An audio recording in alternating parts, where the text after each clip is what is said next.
જય સ્વામિનારાયણ. સત્સંગ શિક્ષણ પરીક્ષાને હવે માત્ર ગણતરીના મહિનાઓ જ રહી ગયા છે. જો હજુ પણ પૂરેપૂરી તૈયારી કરીને પરીક્ષા આપવામાં આવે તો આ પરીક્ષામાં સારામાં સારા માર્ક્સ આપ મેળવી શકો છો. આ માટે વાંચન અંગેનું પ્લાનિંગ કરવું ખૂબ જરૂરી છે. આજનો વિડીયો જોવાથી તે અંગેની સંપૂર્ણ માહિતી આપને મળી જશે. તો આ વિડીયોને અંત સુધી જરૂરથી જોશો. જો રોજ સરેરાશ 1 થી 2 કલાકનું વાંચન કરવામાં આવે તો તે વાંચનથી પ્રારંભથી લઈને પ્રવેશ સુધીના બધા જ પરીક્ષાર્થીઓ સારામાં સારા માર્ક્સ મેળવી શકે છે. આ ઉપરાંત પ્રાગના 1, 2, 3માં રોજનું સરેરાશ 3 થી 4 કલાકનું વાંચન કરવામાં આવે તો સારામાં સારા માર્ક્સ આવી શકે છે. આ માટે 1 મહિનાનું પ્લાનિંગ કરવું ખૂબ આવશ્યક છે. જો 1 મહિનામાં સંપૂર્ણ કોર્સ પતી જાય તો ત્યાર પછી તેનું રિવિઝન કરવું પણ જરૂરી છે. કારણ કે જો રિવિઝન કરવામાં ન આવે તો જેટલું પણ વાંચ્યું હોય તેનો કોઈ અર્થ રહેતો નથી. આ ઉપરાંત જેટલું વાંચ્યું હોય તેમાંથી કેટલું યાદ રહ્યું તે માટે સેલ્ફ ટેસ્ટ લેવી પણ એટલી જ આવશ્યક છે. આમ વાંચન, રિવિઝન અને સેલ્ફ ટેસ્ટ આ બધું જ આપણે ખૂબ જ ટૂંકા સમયમાં કરવાનું છે. તો આ માટે આપ અહીં આપેલી રીતને ફોલો કરી શકો છો અથવા તો આપ પોતાની રીતે પણ પ્લાનિંગ કરી શકો છો. આ ઉપરાંત પરીક્ષા વાઇઝ જે પુસ્તકો છે તે બધા જ પુસ્તકનો અભ્યાસ રોજ કરવો આવશ્યક છે. આ આખા વિડીયોને આપણે 2 ભાગમાં જોઈશું. પહેલાં તો પરીક્ષા વાઇઝ કેટલા પ્રકરણ કેવી રીતે વાંચવા જેનાથી આખો કોર્સ 1 મહિનામાં પતી જાય અને ત્યાર પછીના મહિનામાં કેવી રીતે રિવિઝન કરવું તે અંગેની માહિતી મેળવીશું. તો સૌથી પહેલાં પરીક્ષા વાઇઝ કેવી રીતે પ્રકરણ વાંચવા તે સમજીએ. જો આપણી પાસે નોટ અને પેન અવેલેબલ હોય તો આપ આ પ્લાનિંગને લખી શકો છો. જો આપણે પ્રારંભ પરીક્ષાની વાત કરીએ તો તેમાં 3 પુસ્તકો આવે છે: ઘનશ્યામ ચરિત્ર, યોગીજી મહારાજ અને કિશોર સત્સંગ પ્રારંભ. જેમાં ઘનશ્યામ ચરિત્રમાં 47 પ્રકરણ, યોગીજી મહારાજમાં 33 પ્રકરણ અને કિશોર સત્સંગ પ્રારંભમાં 23 પ્રકરણનું વાંચન કરવું પડે. એટલે કે રોજ ઘનશ્યામ ચરિત્રમાંથી 2 પ્રકરણ, યોગીજી મહારાજમાંથી 2 પ્રકરણ અને કિશોર સત્સંગ પ્રારંભમાંથી 1 પ્રકરણ. જો આ રીતે વાંચન કરવામાં આવે તો 1 મહિનાની અંદર સંપૂર્ણ કોર્સ પૂર્ણ થઈ શકે છે. ત્યારબાદ વાત કરીએ કિશોર સત્સંગ પ્રવેશની, જેમાં નીલકંઠ ચરિત્ર, સત્સંગ વાંચનમાળા ભાગ 1, કિશોર સત્સંગ પ્રવેશ અને શાસ્ત્રીજી મહારાજ આમ 4 પુસ્તક આવે છે. જેમાં નીલકંઠ ચરિત્રમાં 56 પ્રકરણ, સત્સંગ વાંચનમાળા ભાગ 1માં 8 પ્રકરણ, કિશોર સત્સંગ પ્રવેશમાં 25 પ્રકરણ અને શાસ્ત્રીજી મહારાજમાં 59 પ્રકરણ આવે છે. એટલે કે રોજ નીલકંઠ ચરિત્રમાંથી 2 થી 3 પ્રકરણ, કિશોર સત્સંગ પ્રવેશમાંથી 1 પ્રકરણ, શાસ્ત્રીજી મહારાજમાંથી 2 પ્રકરણ અને અઠવાડિયામાં સત્સંગ વાંચનમાળા ભાગ 1માંથી 2 પ્રકરણ. આ રીતે વાંચન કરવામાં આવે તો 1 મહિનામાં સંપૂર્ણ કોર્સ પતી જાય. ત્યારબાદ વાત કરીએ પરિચય પરીક્ષાની, જેમાં 4 પુસ્તક આવે છે: સહજાનંદ ચરિત્ર, વાંચનમાળા ભાગ 2, કિશોર સત્સંગ પરિચય અને પ્રાગજી ભક્ત. સહજાનંદ ચરિત્રમાં 29 પ્રકરણ આવે છે. વાંચનમાળા ભાગ 2માં 8 મોટા પ્રકરણ આવે છે.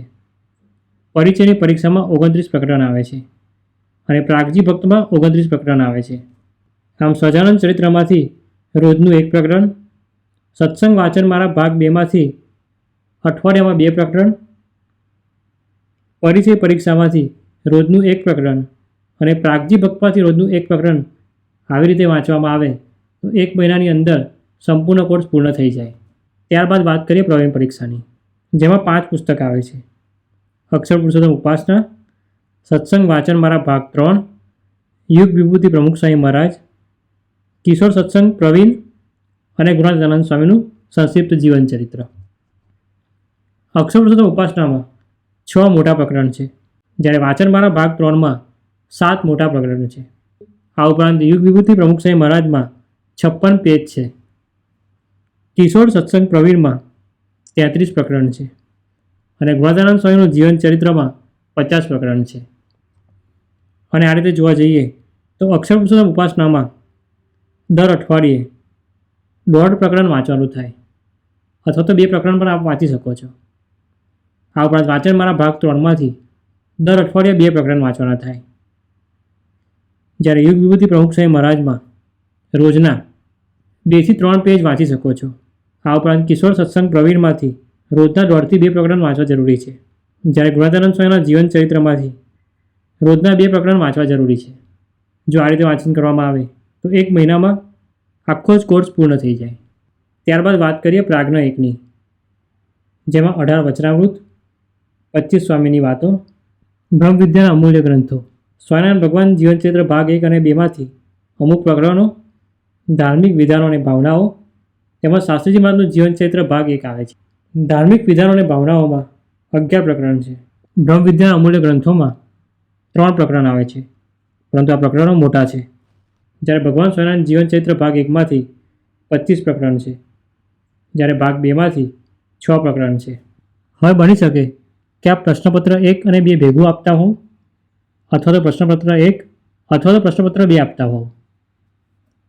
આ સમયે શું કરવું તે પણ અત્યારે સમજાવવામાં આવશે. એટલે કે પ્રાજ્ઞ 1ની પરીક્ષાને 3 ભાગમાં વિભાજિત કરીને સમજાવવાનો પ્રયત્ન અહીં કરવામાં આવશે.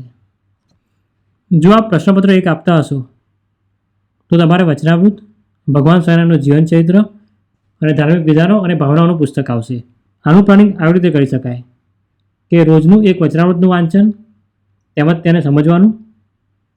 આ ઉપરાંત સ્વામિનારાયણ ભગવાનના જીવનચરિત્રમાં બને તો 2 પ્રકરણનું વાંચન કરવું જરૂરી છે. જ્યારે વીકમાં એકવાર ધાર્મિક વિધાનો અને ભાવનાઓમાંથી 1 પ્રકરણનો અભ્યાસ કરવો જોઈએ. જો આપ પ્રશ્નપત્ર 2 આપતા હોવ તો બ્રહ્મ વિદ્યાના અમૂલ્ય ગ્રંથોમાંથી દર અઠવાડિયે 1 પ્રકરણનો અભ્યાસ કરવો જરૂરી છે. જો તેમાં પ્લસ માઇનસ થાય તો જે છેલ્લું વીક છે તે તમારા માટે ફ્રી છે. આ ઉપરાંત શાસ્ત્રીજી મહારાજના પુસ્તકમાંથી એવરેજ 25થી 30 પેજનું વાંચન કરવું જરૂરી છે. જ્યારે સ્વામીની વાત રોજ 1 વાંચવી અને તેના ઉપર ઊંડાણથી વિચાર કરી શકાય. જો આપ બંને પેપર સાથે આપવાના હોવ તો અહીં બતાવેલ પ્રશ્નપત્ર 1 અને પ્રશ્નપત્ર 2 એમ બંનેમાં જેટલું વાંચન કરવાનું છે તેટલું વાંચન તમારે રોજ કરવું પડશે. ત્યારબાદ વાત કરીએ પ્રાજ્ઞ 2ની, જેમાં 18 વચનામૃત, 25 સ્વામીની વાતો, ભગવાન સ્વામિનારાયણ જીવનચરિત્ર ભાગ 2માંથી 9 પ્રકરણો, ભગવાન સ્વામિનારાયણ જીવનચરિત્ર ભાગ 3માંથી 9 પ્રકરણ અને ભગવાન સ્વામિનારાયણ જીવનચરિત્ર ભાગ 4માંથી 3 પ્રકરણ. આ ઉપરાંત પ્રાગજી ભક્તનું સંપૂર્ણ જીવનચરિત્ર, તેમજ યોગીજી મહારાજનું જીવનચરિત્ર સંપૂર્ણ. આ ઉપરાંત બ્રહ્મ વિદ્યાનું દર્શન. આટલા પુસ્તકનો અભ્યાસ કરવાનો આવે છે.